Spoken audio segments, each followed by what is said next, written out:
বন্ধুরা অনেক দিন পর একটা রান্নার ভিডিও নিয়ে চলে আসলাম।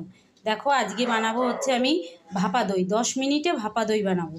তার জন্য আমি 500 দুধকে বাটিতে ঢেলে নিয়েছি, আর 100 গ্রাম টক দই আমি ছাঁকনি করে জল ঝরাতে দিয়েছি, আর নিয়েছি গুঁড়ো দুধের প্যাকেট।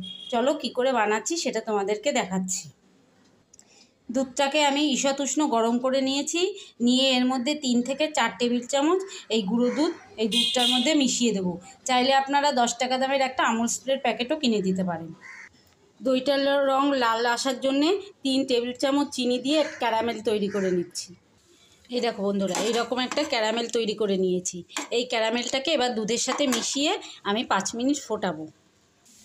দুধটা 5 মিনিট ফোটার পরে আমি দুধটাকে ঈষৎ উষ্ণ গরম করে নিয়েছি। দেখুন, এই দেখুন আঙুল ডোবানো যাচ্ছে। এইরকম গরম যখন থাকবে তখন দইটাকে ভালো করে ফেটিয়ে এই দুধের সাথে মিশিয়ে দিতে হবে। আর আমি এর মধ্যে মিষ্টির জন্যে আরও 2 টেবিল চামচ চিনি দিয়েছি। আপনারা যেমন মিষ্টি চাইবেন সেই রকমই চিনি দিতে পারেন। এবার আমি কড়াতে অল্প করে জল নিয়েছি, তার উপরে একটা স্ট্যান্ড বসিয়ে দিয়েছি।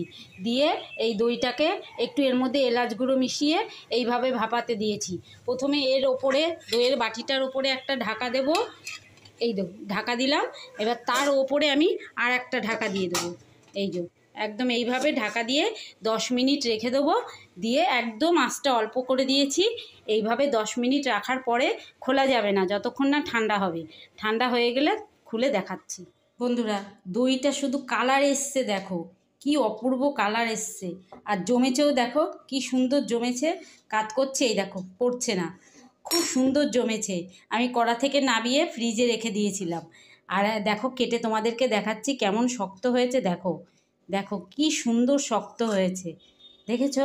এই দেখো দেখো কি সুন্দর শক্ত হয়েছে, যেমন কেটেছি সেইভাবেই বসে রয়েছে।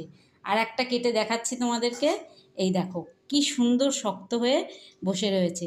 তোমরা এইভাবে একদিনকে ভাপা দই করে দেখো, খুব সুন্দর হয়, খেতেও খুব ভালো হয়। বাড়িতে তৈরি করা দই দেখো কি সুন্দর শক্ত হয়েছে, শুধু দেখো একটুও ঘাটছে না। ঠিক আছে, আর আমার রান্নাগুলো ভালো লেগে থাকলে অবশ্যই তোমরা লাইক শেয়ার করে দিও, আর একটা সাবস্ক্রাইব করে নিও।